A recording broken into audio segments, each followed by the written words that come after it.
কাস্টমারের সমস্যা hot water আর heating কোনোটাই নেই, কিন্তু বয়লারের সমস্যা হচ্ছে বয়লার বলছে না তার কোন অংশ খারাপ। তার মানে হচ্ছে সে কোনো ফল্ট কোড দেয়নি, এখন আমাকে যেতেই হচ্ছে। তো যেটা হয়েছে, বয়লার কোনো ফল্ট কোড ছাড়াই ফাংশন করছে না আর কি। তো সেই ক্ষেত্রে যেটা হয় আর কি, আমাদের জন্য একটু ডিফিকাল্ট হয়ে যায় যে আসলে সমস্যা তাহলে কোথায় হয়েছে।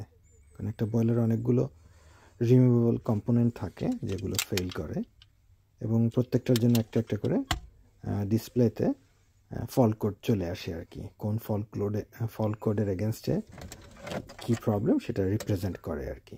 কিন্তু এই ক্ষেত্রে কোনো কিছু হয় নাই। তো আলটিমেটলি বয়লার একটা সিকোয়েন্সে কাজ করে, সেই সিকোয়েন্সের ভেতরে একটা প্রধান কম্পোনেন্ট হচ্ছে সার্কুলেটিং পাম্প।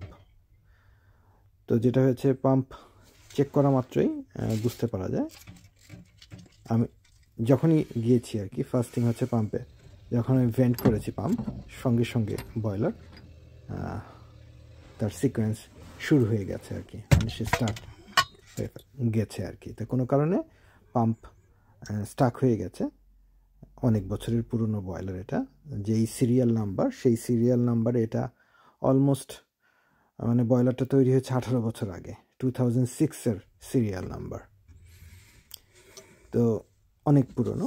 যাই হোক, কবে ইনস্টল হয়েছে সেটা আসলে আমি পাইনি, কিন্তু এটার ম্যানুফ্যাকচারিং সিরিয়াল অনুসারে এটা হচ্ছে 2006-এর, অলমোস্ট 18 বছরের।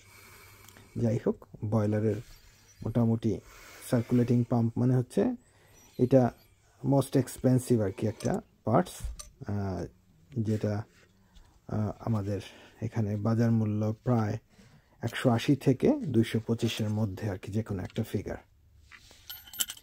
তো যাই হোক, সোর্স থেকে আমরা কিনে ফেলেছি এবং নতুন একদম কমপ্লিট সেট অ্যাসেম্বলি সহ 180 পাউন্ড দিয়ে আমরা ব্র্যান্ড নিউ ভ্যালিয়েন্টের জেনুইন পার্টস নিয়ে নিলাম। এটা হচ্ছে পাম্প অ্যাসেম্বলি এবং কমপ্লিট এটার চেঞ্জ করতে হবে আর কি, সেটাই করছি। তো এখানে অনেকগুলো কানেকশন, কারণ পাম্প হচ্ছে বয়লারের হার্ট।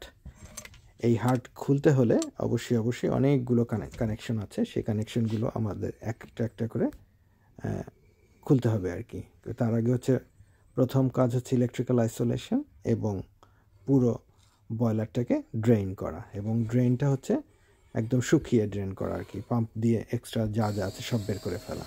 আদারওয়াইজ যখন আমরা এগুলো খুলবো তখন ভেতরে ফ্লাডিং হয়ে পিসিবি কিংবা ইলেকট্রিক্যাল কম্পোনেন্টগুলো, ইলেকট্রনিক্স এগুলো নষ্ট হয়ে যায় আর কি।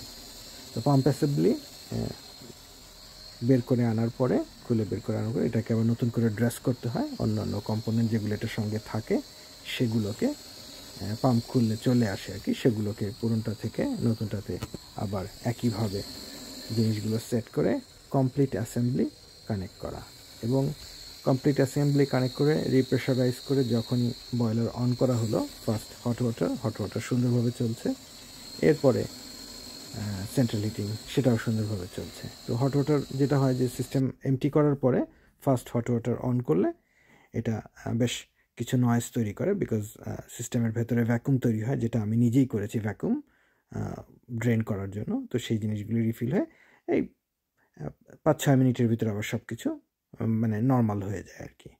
তো হট ওয়াটার কাজ করছে, সেন্ট্রাল হিটিংও কাজ করছে সুন্দরভাবে। তো আশা করি এটা ফিক্স হয়ে গেছে। মানে বয়লারে যতগুলো এক্সপেন্সিভ জব আছে এটার ভেতরে একটা আর কি অন্যতম পাম্প রিপ্লেসমেন্ট। তো খুবই আনন্দের কাজ আর কি, চ্যালেঞ্জ আর কি এগুলো। তো যাই হোক, নতুন পাম্প দিয়ে বয়লার আবার নতুন করে চলা শুরু করেছে, আশা করি অনেক দিন চলবে। এই ধরনের প্রবলেম কন্টিনিউয়াসলি হয় পুরনো বয়লারের ক্ষেত্রে, একটা না একটা ঝামেলা তৈরি হয় আর কি।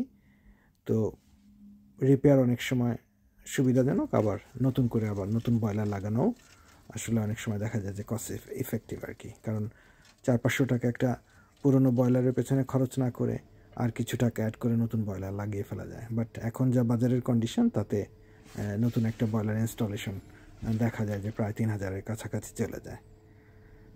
তো নতুন পাম্প দিয়ে রিপ্লেস করে সব কিছু ঠিকঠাক করে বয়লার এখন কাজ করছে। আশা করি আরও অনেক দিন কাজ করবে।